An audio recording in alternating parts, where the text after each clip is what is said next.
Hello welcome to our second travel vlog.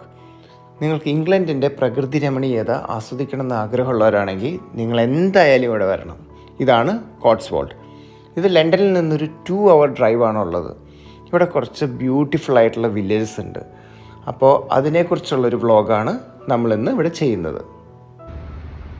So ഞങ്ങൾ ഇന്ന് രാവിലെ കോട്സ്വോൾഡിലെ വേറൊരു വില്ലേജ് ബിബറി എന്ന് പറയുന്നൊരു വില്ലേജിലെത്തി. ഭയങ്കര ബ്യൂട്ടിഫുൾ ആട്ടോ, കാണിച്ചു തരാം.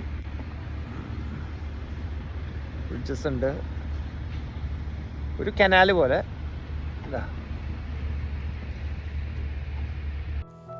ഇതാണ് ബിബറിയുടെ ഒരു ഫസ്റ്റ് ലുക്ക്. കൊള്ളാം, അടിപൊളിയായിട്ടുണ്ട്. ഓക്കെ, ഇപ്പം നമ്മൾ പോകുന്നത് ആർലിങ്ടൺ റോ എന്നൊരു സംഭവമുണ്ട് ഇവിടെ ബിബറിയിൽ. അതെന്തൊരു വളരെ ഹിസ്റ്റോറിക് ആയിട്ടുള്ള കുറച്ച് ബിൽഡിങ്സ് ആണ്. അത് most photographed place in entire Cotswold എന്നാണ് പറയുന്നത്. എന്താണെന്ന് അറിയില്ല, നോക്കാം. അപ്പോൾ ഇതാണ് ഞങ്ങൾ പറഞ്ഞ ആർലിങ്ടൺ റോ. ഇത് one of the most photographed spot in ബിബറിയാണ്. ഇവിടുത്തെ ഒരു സ്പെഷ്യാലിറ്റി എന്ന് പറഞ്ഞു കഴിഞ്ഞാൽ ഇവിടെ കാണുന്ന ഈ വീടുകളെല്ലാം ഹണി കളേർഡ് ലൈം സ്റ്റോൺസ് വെച്ചിട്ടാണ് ഇവർ പണിതിട്ടുള്ളത്. ഇതെല്ലാം ഒരു 1300 ആ ഒരു ടൈമിലാണ് പണിതിട്ടുള്ളത്. പക്ഷെ അതിൻ്റെ തനിമ ഇപ്പോഴും അതേപോലെ നന്നായി മെയിൻറ്റെയിൻ ചെയ്തിട്ടുണ്ട്. ഇതിപ്പോൾ എവിടെയാടാ?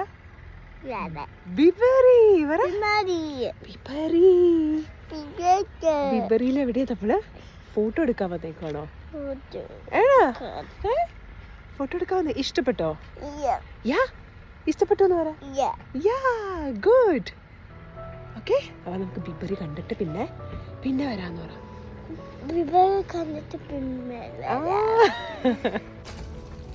സോ ഞങ്ങൾ അവിടുന്ന് ഇപ്പോൾ തിരിക്കുകയാണ്. ഈതു ഇഷ്ടപ്പെട്ടോ? ഇതേതാ സ്ഥലം? ബിബറി. ഇനി നമുക്ക് ഇവിടുന്ന് പോവാം. ഓക്കെ, അപ്പൊ അടുത്ത സ്ഥലത്തേക്ക് പോവാം. ഇവിടുന്ന് പോവാൻ നോക്കാൻ നേരത്ത് നല്ല വിശപ്പ്. രാവിലെ ബ്രേക്ക്ഫാസ്റ്റ് ഒന്നും കഴിച്ചിട്ടില്ല. അപ്പോൾ ഇവിടെ വലിയ കുഴപ്പമില്ലാത്തൊരു ബേക്കറി ഉണ്ട്, ട്വിഗ് എന്ന് പറഞ്ഞിട്ട്. അപ്പോൾ അവിടുന്ന് എന്തെങ്കിലും കിട്ടുമോ നോക്കാനായിട്ട് ഇതാ രണ്ടുപേരും ഇവിടെ നിൽക്കുന്നു. ഇതോ എന്താ വേണ്ടേ? ഓക്കെ, നമുക്കുള്ളത് മേടിക്കാം കേട്ടോ. ഇതാണ്. അപ്പം ഞങ്ങൾ കഫേയിൽ നിന്ന് ബ്രേക്ക്ഫാസ്റ്റൊക്കെ കഴിഞ്ഞ് തിരിച്ചു പോവാണ്. പോകുന്നതിന് മുമ്പ് ഒന്നും കൂടെ ആർലിങ്ടൺ റോ കണ്ടിട്ട് പോകാമെന്ന് വിചാരിച്ചു. ഞങ്ങൾ വന്നപ്പോൾ അവിടെ ഭയങ്കര ക്രൗഡായിരുന്നു. ഇപ്പം അവിടെ ആരും ഇല്ലായിരുന്നു. അതോട് കാണാൻ നല്ല ഭംഗിയുണ്ടായിരുന്നു. അപ്പം ഞങ്ങൾ കുറച്ച് ഫോട്ടോസും വീഡിയോസും ഒക്കെ എടുത്ത് കുറച്ച് നേരം അവിടെ നിന്ന് ടൈം സ്പെൻഡ് ചെയ്ത് ഈദൻ അവിടെ കുറച്ച് ഓടിയൊക്കെ കളിച്ച് കഴിഞ്ഞ് ഞങ്ങൾ മെല്ലെ അവിടെ നിന്ന് പോയി.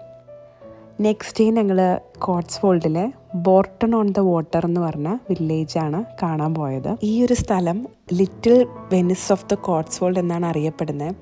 അതിനൊരു മെയിൻ കാരണം ഈ സ്ഥലത്തിൻ്റെ സെൻറ്ററിൽ കൂടെ തന്നെ ഒരു റിവർ പോകുന്നുണ്ട്. അപ്പോൾ ഈ വീഡിയോയിൽ തന്നെ കാണാം കുറേ കുഞ്ഞു ബ്രിഡ്ജസ്. ആ റിവറിൻ്റെ അതേ ഇതിൽ തന്നെ കുറേ കുഞ്ഞു ബ്രിഡ്ജസ് ഉണ്ട്. ഈ പാലങ്ങളെല്ലാം കല്ലുകൊണ്ടാണ് ഉണ്ടാക്കിയിരിക്കുന്നത്.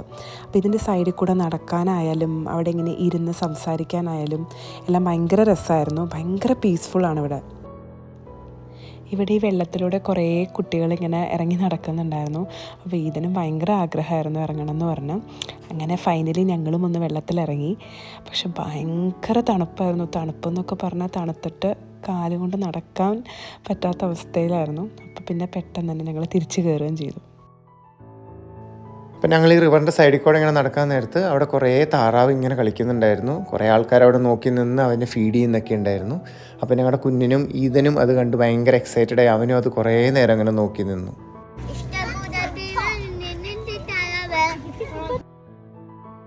ഇവിടുന്ന് ശരിക്കും പറഞ്ഞു കഴിഞ്ഞാൽ ഞങ്ങൾക്ക് തിരിച്ചു പോകണമെന്നേ ഉണ്ടായിരുന്നില്ല.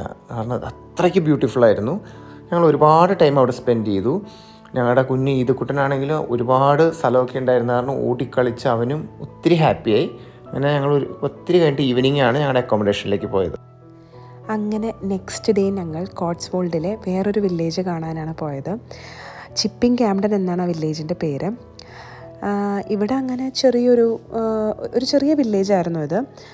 മറ്റ് 2 വില്ലേജസിനെ വെച്ച് നോക്കുമ്പോൾ ഒരുപാടൊന്നും ഇവിടെ കാണാനില്ലായിരുന്നു. മെയിൻലി ആ ഒരു ചെറിയ ടൗണും ഒരു ചെറിയ ചേർച്ചും അത്രയൊക്കെ ഉണ്ടായിരുന്നുള്ളൂ. പിന്നെ എല്ലായിടത്തും ഈ ഹണി കളേർഡ് വീടുകളും ബിൽഡിങ്സും തന്നെയാണ് മെയിൻലി ഉള്ളത്.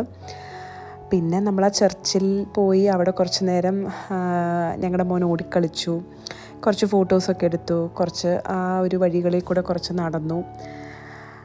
അത്രയൊക്കെ ഉണ്ടായിരുന്നുള്ളൂ. ബിബറിയും ബോട്ടൺ ഓൺ ദ വാട്ടർ വെച്ച് നോക്കുമ്പോൾ ഇത് അത്രമാത്രം കാണാനൊന്നും ഉണ്ടായിരുന്നില്ല. പിന്നീട് ഞങ്ങൾ പോയത് അവിടുത്തെ ഒരു ഫേമസ് ഫഡ്ജ് ട്രൈ ചെയ്യാനായിരുന്നു. ഡിഫറെൻറ്റ് ടൈപ്സ് ഓഫ് ഫഡ്ജ് ഇവിടെ കിട്ടും. ഈ കടയുടെ പേര് റോളീസ് ഫഡ്ജ് എന്നാണ്. ഇതൊരു മസ്റ്റ് ട്രൈ ആണ് നിങ്ങൾ കോട്സ്വോൾഡ് വിസിറ്റ് ചെയ്യുന്നുണ്ടെങ്കിൽ. അമേസിങ് ആയിരുന്നു ഇത്. ഇത്രയേ ഉള്ളൂ ഞങ്ങളുടെ ഈ ഒരു കുഞ്ഞ് ട്രാവൽ വ്ളോഗ്. ഇംഗ്ലണ്ടിൽ വരുവാണെങ്കിൽ എല്ലാവരും കണ്ടിരിക്കേണ്ട ഒരു സ്ഥലമാണിത്. അപ്പം ഞങ്ങളുടെ ഈ ഒരു വ്ളോഗ് ഇഷ്ടപ്പെട്ടു എന്ന് വിചാരിക്കുന്നു.